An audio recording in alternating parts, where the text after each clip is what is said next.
Olá, querido, tudo bem? Nesse tempo eu queria continuar compartilhando com você do Evangelho segundo João, da temática Eu Sou, a frase que Jesus diz, a palavra, a expressão que Jesus usa sobre si mesmo, que é uma citação do nome do próprio Deus, quando Deus deu este nome a si mesmo, a Moisés, lá em Êxodo capítulo de número 3, Jesus, ele é o Eu Sou, e ele justifica isso, explicando isso para os seus discípulos e para o povo de Israel. E os discípulos de Jesus, especificamente João, assim como outros, escreveram a respeito da vida de Jesus, mas João escreveu fazendo justamente e colocando essa expressão em seus relatos, mostrando para nós e também à igreja no seu tempo, do qual estava escrevendo o seu evangelho, de que Jesus Cristo era Deus. É uma prova da divindade de Deus, reivindicada pela própria pessoa de Jesus. O texto que eu queria ler com você hoje é um texto que eu gosto muito de João, que é João capítulo de número 9, quando João relata Jesus curando um cego de nascença. Vamos ler? Diz assim, João capítulo 9, a partir do verso número 1. Passando Jesus, viu um homem cego de nascença. Eis que seus discípulos lhe perguntaram, Rabi, quem pecou para que nascesse cego, ele ou seus pais? Respondeu Jesus, nem ele pecou, nem seus pais, mas isso aconteceu para que nele se manifeste as obras de Deus. Enquanto é dia, é necessário que realizemos as obras daquele que me enviou. A noite vem, quando não se pode trabalhar. Enquanto estou no mundo, eu sou a luz do mundo. Tendo dito isso, cuspiu no chão e fez barro com a saliva e aplicou sobre os olhos do cego e disse, vai, lava-te no tanque de Siloé, que significa enviado. E ele foi, lavou-se e voltou enxergando. O trecho é muito interessante porque Jesus, se você voltar à reflexão passada, no capítulo 8, que nós falamos de Jesus como um libertador, o Eu Sou o Libertador, você percebe que Jesus estava no templo, quando ele explica para os judeus a respeito dele ser o Eu Sou o Libertador, que veio do Pai, etc., como nós fizemos a reflexão de João passado. Nesse trecho, Jesus provavelmente está saindo do templo, e à porta do templo havia muitas pessoas que mendigavam esmolas, e uma delas eram os cegos. Havia uma questão social dos cegos em Israel, que por causa da dificuldade de trabalho, de oferta de trabalho a eles, muitos deles acabavam mendigando por meio de todo o território de Israel. Aqueles que podiam ser sustentados por suas famílias ficavam acolhidos pelas suas famílias, mas aqueles que não podiam acabavam indo para a rua. Então a cegueira acompanha muito o estado de marginalização na terra de Israel. E com este não era diferente. Quando Jesus, junto aos seus discípulos, passa por esse homem provavelmente estende a mão, pede uma esmola ou de alguma forma ele acaba sendo visto por Jesus e pelos seus discípulos e os discípulos lançam uma pergunta a Jesus. É uma pergunta que sempre nos intriga e que nos chama a atenção, tanto na época como até os dias de hoje. Até hoje a gente sempre pergunta qual é a razão dos pecados e das coisas erradas que acontecem com a nossa vida. E o texto diz que os discípulos fizeram essa pergunta para Jesus. Jesus, esse homem está cego. Ele provavelmente nasceu cego. E a culpa é de quem? De quem é a culpa para que ele tenha nascido cego? A culpa é dele ou a culpa é dos seus pais? Isso é significar, essa pergunta ela é muito interessante para a gente estudar, porque o judeu ele tinha uma interpretação equivocada do texto de Êxodo de que a maldição do pai podia estar sobre o seu filho. E isso era uma interpretação equivocada, visto que a própria lei, depois a gente vai pegar um pouco mais aprofundado na própria Torá, que o próprio livro de Deuteronômio anula esse tipo de pensamento. Mas o judeu, algumas escolas judaicas criam sim que, por causa do erro do pai, o filho podia receber uma sentença. Ou alguns judeus, não toda parte, mas grupos de escolas judaicas acreditavam também na existência da alma, antes mesmo da existência junto ao corpo, uma filosofia misturada com a cultura grega. E eles acreditavam que talvez por essa alma ter cometido algum tipo de delito, algum tipo de pecado, esse indivíduo ele já nasce sob essa sentença e sob essa acusação. Alguns outros da época acreditavam que esse homem, esse bebê, talvez tenha cometido diante de Deus alguma falta ainda no ventre materno. Todas essas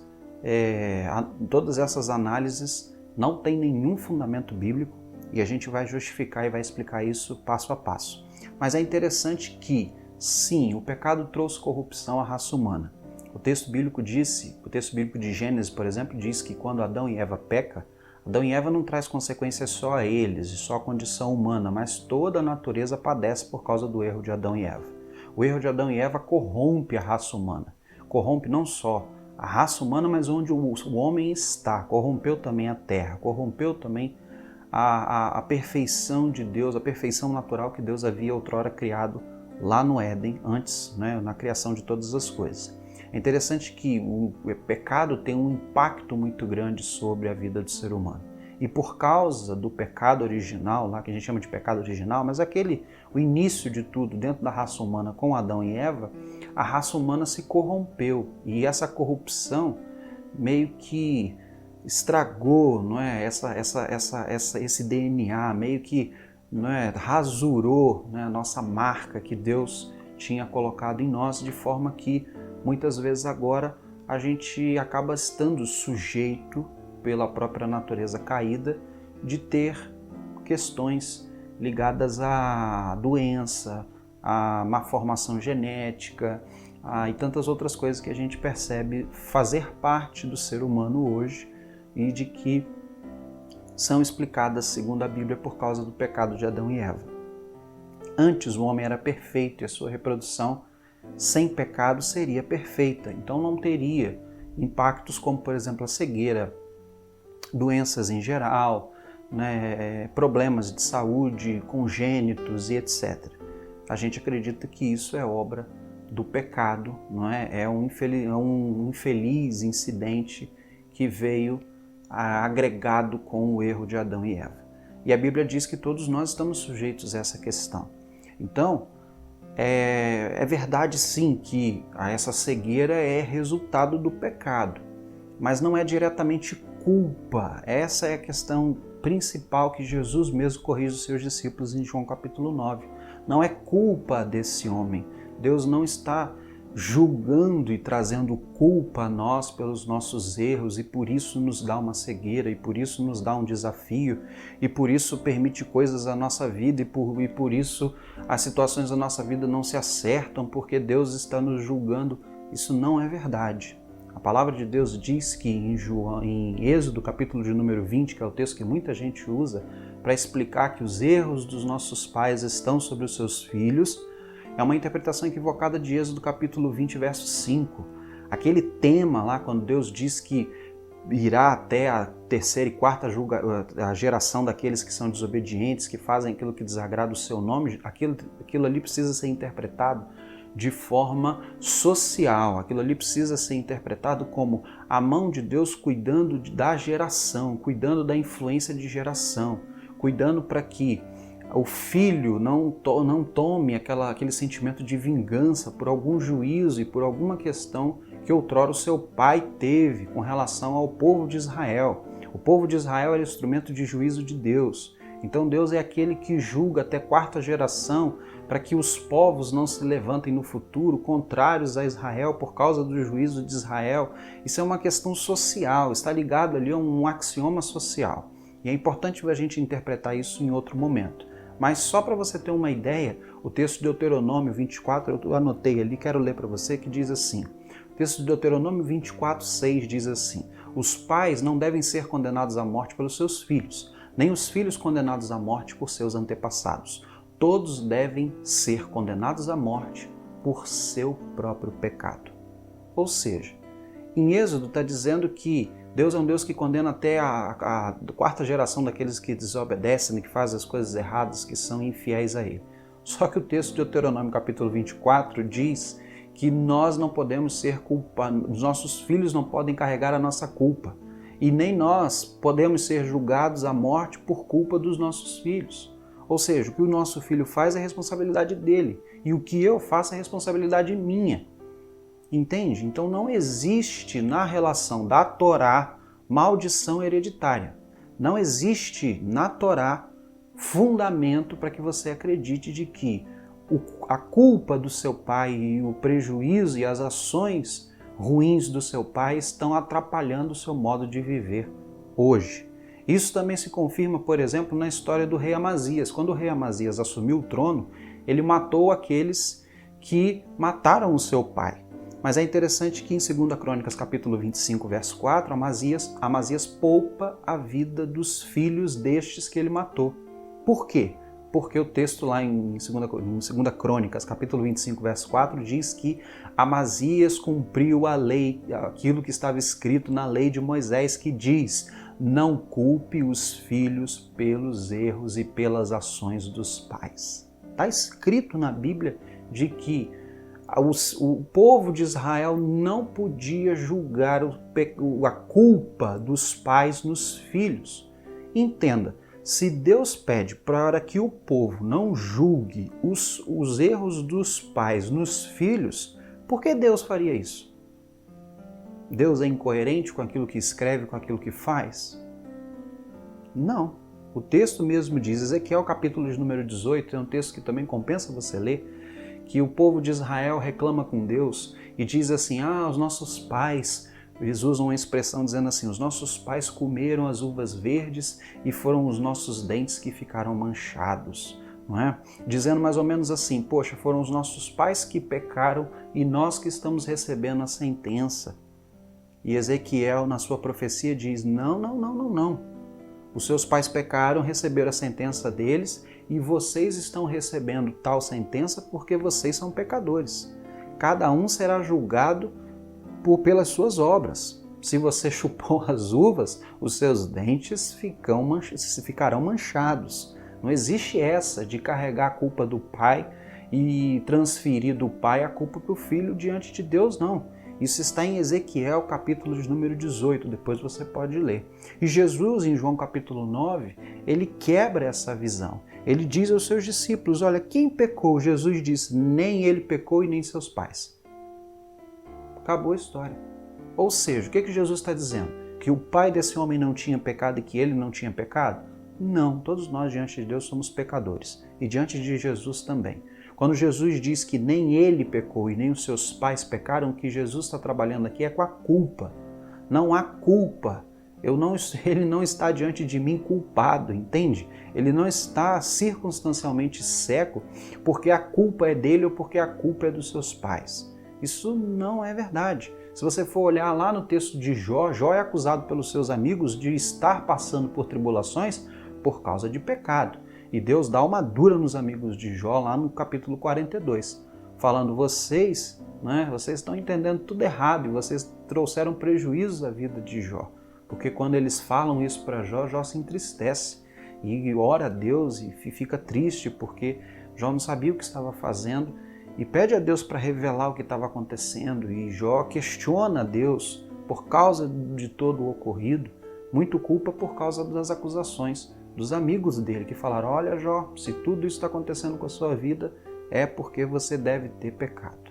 Não é? Todo mundo diz isso, olha, tem pecado oculto na sua vida. O que é pecado oculto, meu irmão? Não é? Esquece isso. A culpa, ela só nos deixa para baixo. O sentimento de culpa só anula a possível manifestação da graça de Deus na nossa vida. E é isso que Jesus Cristo foca e explica aos seus discípulos. Olha, eu sou a luz. E a luz, a finalidade da luz do mundo é tirar do ser humano a culpa.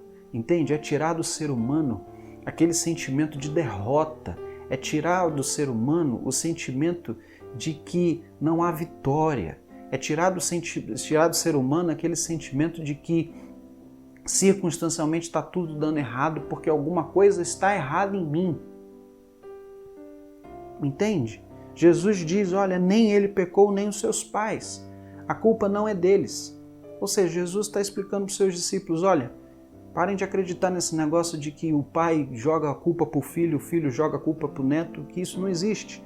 Isso aconteceu para que nele se manifeste as obras de Deus. Isso é uma coisa maravilhosa. Jesus veio como a luz do mundo para manifestar a obra de Deus no coração de todo aquele que nele crê.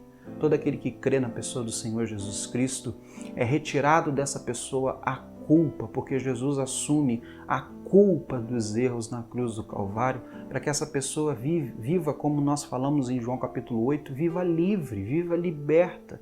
E por meio dessa vida manifeste o poder de Deus, por meio da vontade divina e soberana, agindo por meio de Cristo Jesus na vida daqueles que por Ele passam, porque por Ele esbarram como esse homem, que nele tem fé, que com ele tem um encontro. Esses homens são transformados pelo poder de Deus para que nestes se manifeste a obra maravilhosa da redenção de Cristo Jesus. E isso é maravilhoso, e é isso que acontece. Jesus pega saliva, faz um lodozinho com a terra, passa nos olhos desse homem e fala: vai, lava-te no tanque de Siloé. E esse homem vai com fé. Esse homem, ele creu lá no seu íntimo. O princípio do milagre de Jesus sempre foi a fé. E esse homem podia falar: não vou não vou lá fazer o quê? Ele podia reclamar, falar: esse homem passou lodo nos meus olhos, terra, olha, não consigo ver, mas sinto, não é? Mas não, ele foi obediente. Ele ouviu a voz de Jesus, ele percebeu que era Jesus que tocava nos seus olhos e ele foi. E pela fé, esse homem foi curado. Se você ler depois o capítulo 9, esse homem mesmo depois é julgado pelos judeus de charlatão, de que não era cego, de que essa cegueira dele era fingimento, armação com o mestre. E ele mesmo diz: olha, eu era cego e agora eu vejo. E eu creio que esse homem é o Salvador. Então você percebe no texto, na narrativa do texto, que aquele homem ele teve sua vida transformada, porque Jesus Cristo é a luz. Ele resplandece sobre toda culpa, sobre todo medo, sobre todo pecado, para trazer diferença à nossa vida e que a nossa vida, por meio da ação de Cristo Jesus, transpareça a obra maravilhosa de Deus sobre a vida de cada indivíduo. Então, independente do que você passa, independente do que você é, independente de quem você seja, você é um potencial canal de manifestação da obra de Deus, da graça de Deus, da bondade de Deus, da misericórdia de Deus em qualquer momento, em qualquer circunstância. Porque Jesus Cristo assume todo e qualquer tipo de culpa para que você manifeste e sinta o poder de Deus fluindo por meio da sua vida da melhor forma possível. E tudo isso vem pela fé. Isso é que é maravilhoso. É pela fé, é por crer, é por confiar, é por se entregar à pessoa do Senhor Jesus Cristo. E se você ler o final, um texto que eu gosto muito, Jesus no capítulo 9, verso 35, diz assim: Jesus ficou sabendo que o haviam expulsado, os homens expulsaram ele da sinagoga, do lugar religioso dos judeus, e encontrando-o perguntou: credes que na verdade é no Sinédrio, que é o lugar dos líderes judeus, foi expulso dali. Jesus ficou sabendo e encontrando-o perguntou: tu crê no Filho do Homem? E ele respondeu: quem é ele, Senhor, para que eu creia? E Jesus disse: tu já o viste, e ele é quem está falando contigo. E disse o homem: eu creio, Senhor, e o adorou. Essa é uma coisa maravilhosa. Quando a gente entrega o nosso coração para Jesus, a gente recebe de Jesus a graça da obra redentora de salvação e de livramento de todo embaraço, de todo engano, de toda culpa. A gente se torna uma pessoa livre, a gente passa a crer no Senhor Jesus Cristo e a gente passa a dar louvor ao nome de Jesus. A gente passa a adorar, a gente passa a se prostrar diante de Jesus, reconhecendo que Ele é maravilhoso. Porque com certeza a obra de Jesus é maravilhosa e quando ela vem e transforma a nossa vida, transforma o nosso ser, muda o nosso coração, a única coisa que nos resta é louvar a Jesus Cristo, agradecer a Ele por toda a dádiva que Ele tem nos dado e engrandecer o nome dEle porque Ele é maravilhoso. Que você creia no Senhor Jesus Cristo como a luz do mundo, aquele que vem para iluminar a sua vida e para mostrar para você que independente de qualquer circunstância, Ele pode ser o diferencial, o divisor de águas, não é? A diferença na sua história a partir do momento que você entrega a sua vida a Ele e confia que Ele é justamente esse, capaz de manifestar as obras de Deus de uma forma maravilhosa, milagrosa, poderosa sobre a sua vida, independente de quem você é, independente do que você esteja passando. Como Jesus diz e como João narrou no capítulo 9, tudo é propósito para que Deus manifeste o seu poder, a sua obra. Creia nisso em nome de Jesus e viva com Jesus. Vamos orar? Deus, a gente agradece porque o nosso Senhor Jesus, Ele é a luz do mundo. Ele é a luz que resplandece sobre as trevas, Ele é a luz que vence todas as coisas, é a luz que assume toda a culpa, toda a condenação, todo o engano, é aquele que nos livra de embaraços, que nos livra do pecado, nos livra da morte, como falamos também no capítulo 8, é aquele que muda, ó Deus, a nossa realidade, que nos dá, ó Deus, uma nova condição diante do Senhor, e nós te agradecemos por isso, porque isso é dádiva do Senhor.